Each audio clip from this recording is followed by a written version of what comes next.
Hey everyone, so supporting someone through trauma is something that nearly every person will be given the opportunity to do at some point in their life. And it can be really hard to know the best way to go about this. So I made this video so that we can explore some ways to approach being a support. But before I get started, I just want to make a special thank you to my cousin who gave me a lot of advice and guidance while writing these points. Number 1, be empathetic and consistent.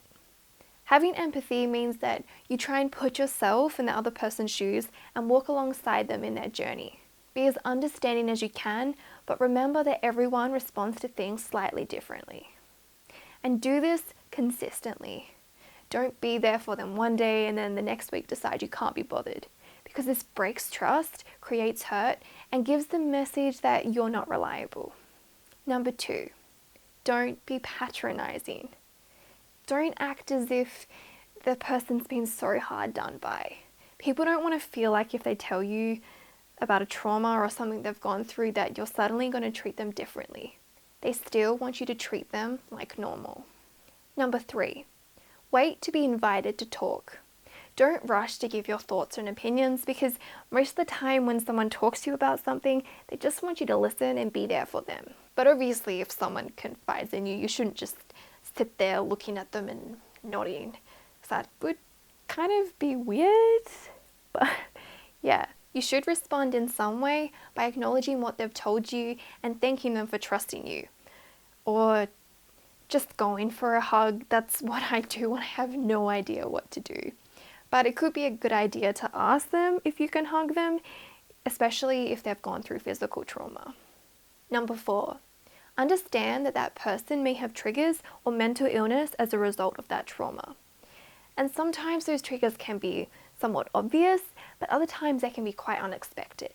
If you're aware of what those triggers are, be understanding and do your best to not put that person in a situation where they could be triggered. Number 5, only do what you're qualified to do. If you're someone's friend, you're not their therapist. It's not your job to help them deal with that trauma or to diagnose them with mental illness. That really needs to come from someone who has been trained. Your job is to support them through it and to just remain being there for them. Number 6, look after yourself. And I cannot stress this point enough. It's so great to be a support, and it's wonderful that you care about that person so much. But if you're focusing on that situation so much to the point where you're really emotionally involved and it's taking a huge toll on you, that's not good. You need to keep yourself healthy. So go and just chill, see other friends, exercise, enjoy hobbies, anything like that. And perhaps even seek support for yourself. Number 7, be ready to listen, but remember that they're not always going to want to talk about it. Sometimes all a person may want is to chill or to have fun, and that's good. So go and have fun with them. Or maybe they'll want to cry, get a hug from you, or even be alone, and that's fine. Don't get offended by this, and especially don't get offended if they get angry at you, because trust me, it's not you. Just give them space and remain being there for them. Because what's really hurtful is when people either A, are only there for you when you can help them have fun, or B, they're only there for you when you're going through something. A true friend is there for you in the good and the bad. And I say a friendship because I hope that no matter what your relationship is with this person, that there is a friendship at the base of it. Number 8, be ready to not have answers. You're probably going to feel like most of the time you have no idea what the right thing is to say. And don't worry, because that's normal. And I feel like that most days of my life. And sometimes you may not even need to say anything. Maybe they just want to be with you, they want a hug from you or a shoulder to cry on. But in times when they do need advice, that's when it's good to encourage them to seek professional advice, or perhaps advice from someone who has gone through a similar experience. But let me give you some general suggestions about what you could say to someone who has gone through trauma. You could offer compassion. You could say something like, that sounds like it was really hard for you. You could offer your support. You could say, let me know if there's anything I can do to help, if you want to talk or just hang out. You could remind them that you care about them and encourage them to stay strong.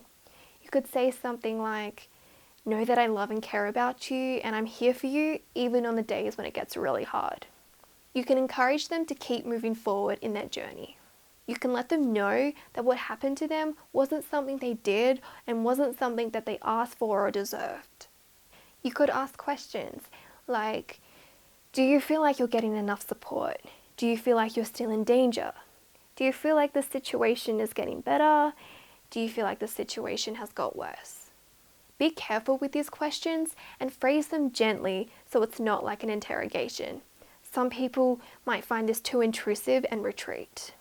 And of course, all these phrases may vary depending on the situation, but I suggest using a combination of the examples that I gave you, but keep your focus on listening and just being in the space with them.